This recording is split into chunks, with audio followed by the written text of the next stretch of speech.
Hallelujah. सुनो, प्रभु यीशु मसीह का लहू जो हमारे लिए बहा गया है, आमीन। प्रभु यीशु ने लहू हमारे लिए बहाया है। अपन देखते हैं इब्रानियों 9 अध्याय उसका 22 वचन। और व्यवस्था के अनुसार प्रायश्चित सब वस्तुएं लहू के द्वारा शुद्ध की जाती है और बिना लहू बहाए क्षमा नहीं होती। अक्सर अपन देखते हैं बगैर लहू बहाए क्षमा नहीं होती, आमीन। हमारे छुटकारे के लिए प्रभु यीशु ने लहू बहाया। जीवन प्रभु यीशु मसीह के लहू में है, आमीन। देखिए रोमियो 6 अध्याय 23 और ले व्यवस्था 17 अध्याय 11 वचन। क्योंकि पाप की मजदूरी तो मृत्यु है, परंतु परमेश्वर का वरदान हमारे प्रभु यीशु मसीह में अनंत जीवन है। क्योंकि शरीर का प्राण लहू में रहता है और उसको मैंने तुम लोगों को वेदी पर चढ़ाने के लिए दिया है कि तुम्हारे प्राणों के लिए प्रायश्चित किया जाए, क्योंकि प्राण के कारण लहू ही से प्रायश्चित होता है। हमारे प्रायश्चित के लिए प्रभु यीशु मसीह ने लहू बहाया है, आमीन। हालेलुया। देखिए हालेलुया। पाप हमारे जीवन में क्या करता है? पाप हमें परमेश्वर से अलग करता है। देखिए एशिया 59 अध्याय उसका 2 से 4 वचन। परंतु तुम्हारे अधर्म के कामों ने तुमको परमेश्वर से अलग कर दिया है और तुम्हारे पापों के कारण उसका मुंह तुमसे ऐसा छिप गया कि वह नहीं सुनता, क्योंकि तुम्हारे हाथ हत्या से और तुम्हारी उंगलियां अधर्म के कामों से अपवित्र हो गई है। तुम्हारे मुंह से तो झूठ और तुम्हारी जीभ से कुटिल बातें निकलती है, क्योंकि धर्म के साथ नालिश नहीं करता,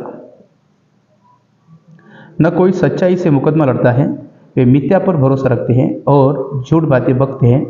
उसको मानो उत्पात का गर्भ रहता और अनर्थ को जन्म देते हैं, आमीन। इसीलिए मेरे प्रियो मन फिराओ, परमेश्वर हमसे मुंह छुपा ना रहे, आमीन। बाइबल बताती है कि पाप हमें दोषी महसूस कराता है। देखिए भजन संहिता 38 अध्याय 4 वचन। क्योंकि मेरे अधर्म के कामों में मेरा सिर डूब गया और वे भारी बोझ की नाई मेरे सहने से बाहर हो गया। हालेलुया। भजनकार राजा दाऊद कहते हैं, खुद के पापों के कारण डूब चुका है। कभी कभी हमें अपने पाप पर तरस आता है। हमें महसूस होता है कि हमने गलती की है, फिर भी हम हमारी गलती को छुपाते हैं, क्योंकि हमें बताने में शर्म आती है। थोड़ा शर्म पूरे जीवन को शर्मिंदगी में डाल सकता है ना। हालेलुया। इसलिए मेरे प्रियो मन फिराओ, हालेलुया। पाप शैतान को परमिशन देता है कि हम पर दोष लगाए, है ना। अपन देखेंगे प्रकाशित वाक्य 12 अध्याय 10 वचन। फिर मैंने स्वर्ग पर से ये बड़ा शब्द आते सुना कि अब हमारे परमेश्वर का उद्धार और सामर्थ्य और राज्य और उसके मसीह का अधिकार प्रकट हुआ है, क्योंकि हमारे भाइयों पर दोष लगाने वाला जो रात दिन हमारे परमेश्वर के सामने उन पर दोष लगाता है, गिरा दिया गया है, आमीन। हालेलुया। हम अपने अपराधों को परमेश्वर के आगे मान के माफ़ी मांगने से हमारे अपराध और हम पे लगाए गए दोष क्षमा किए जाते हैं, आमीन। इसलिए मेरे प्रियो मन फिराओ।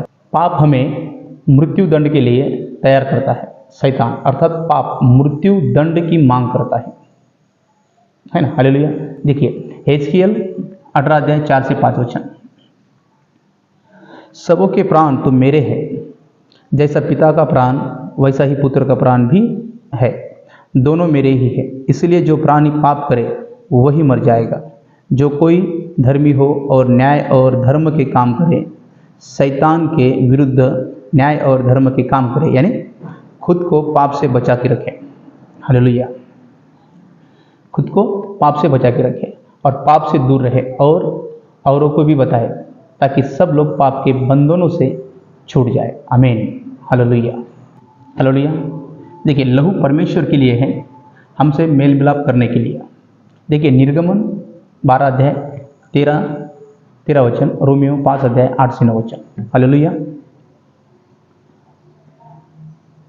और जिन घरों में तुम रहोगे उन पर वह लहू तुम्हारे निमित्त चिन्ह ठहरेगा, अर्थात मैं उस लहू को देखकर तुमको छोड़ जाऊंगा, और जब मैं मिस्र देश के लोगों को मारूंगा तब वह विपत्ति तुम पर न पड़ेगी और तुम नाश न होगे। परंतु परमेश्वर हम पर अपने प्रेम की भलाई इस रीति से प्रकट करता है कि जब हम पापी ही थे तभी मसीह हमारे लिए मरा। जबकि हम अब उसके लहू के कारण धर्मी ठहरे तो उसके द्वारा क्रोध से क्यों न बचेंगे। प्रभु यीशु मसीह के ही लहू से हम बचाए जाएंगे, आमीन, और हर समस्या में से आज़ाद किए जाएंगे, आमीन। इसलिए मेरे प्रिय, पाप से मन फिराओ, आमीन। देखिए, प्रभु यीशु मसीह के लहू के द्वारा, यानी प्रभु यीशु मसीह के द्वारा हमारा छुटकारा हुआ, आमीन, हालेलुया। देखिए, पहला यूहन्ना 3 अध्याय उसका 4 वचन, जो कोई पाप करता है वो व्यवस्था का विरोध करता है, और पाप तो व्यवस्था का विरोध है ना। हम पाप के गुलामी से वापस खरीदे गए, हालेलुया। हम पाप की गुलामी से वापस खरीदे गए, आमीन। इफिसियों 1 अध्याय 7 वचन, हमको उसमें उसके लहू के द्वारा छुटकारा अर्थात अपराधों की क्षमा उसके उस अनुग्रह के धन के अनुसार मिला है, आमीन, हालेलुया। प्रभु यीशु का लहू हमारे लिए है, यानी प्रभु यीशु के लहू, जो प्रभु यीशु ने लहू बहाया वो हमारे लिए है, आमीन, हालेलुया। लहू ने परमेश्वर को संतुष्ट किया। अब हमारी शुद्धिकरण के लिए हमारी बुद्धि और समझ और विवेक को शुद्ध करता है, और हम प्रभु यीशु मसीह में विश्वास करके हम अपने को संतुष्ट करते हैं। प्रभु यीशु मसीह का लहू हमें सार्वकालिक स्वर्गीय जीवन देता है और हमें इस संसार में के हर एक समस्या में से छुड़ाता है, आमीन, हालेलुया। प्रभु यीशु का लहू हमें दोष से मुक्त करता है। देखिए, इब्रानियों 9 अध्याय 14 वचन, तो मसीह का लहू जिसने अपने आप को सनातन आत्मा के द्वारा परमेश्वर के सामने निर्दोष चढ़ाया, तुम्हारे विवेक को मरे हुए कामों से क्यों न शुद्ध करेगा, ताकि तुम जीवते परमेश्वर की सेवा करो।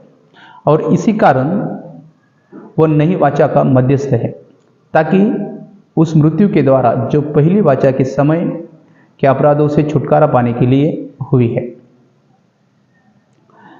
बुलाए हुए लोग प्रतिज्ञा के अनुसार अनंत मिरास को प्राप्त करें। इसीलिए पहली वाचा भी बिना लहू के नहीं बांधी गई, आमीन, है ना। इसलिए मेरे प्रियो, जो भी हमसे जाने अनजाने में हुआ हो, कैसे भी दोष क्यों ना हो, सब प्रभु यीशु मसीह के लहू से शुद्ध हो जाता है। और प्रभु यीशु जिसने हमें दोष रहित करने के लिए, शुद्ध करने के लिए अपने आप को कुर्बान किया और अपना लहू बहाया, हालेलुया। हर वो एक गलती की प्रभु यीशु हमें माफ़ी देता है। अपने को माफ़ी मांगनी चाहिए और अपन माफ़ी मांगेंगे, और जिंदगी में सुख, चैन और शांति और आनंद लाता है, आमीन, हालेलुया। अपने जीवन में शांति, आराम, जीवन, सुख, चैन के लिए अपने को अपनी किए हुए हर एक गलती को माफ़ी मांगना चाहिए, है ना।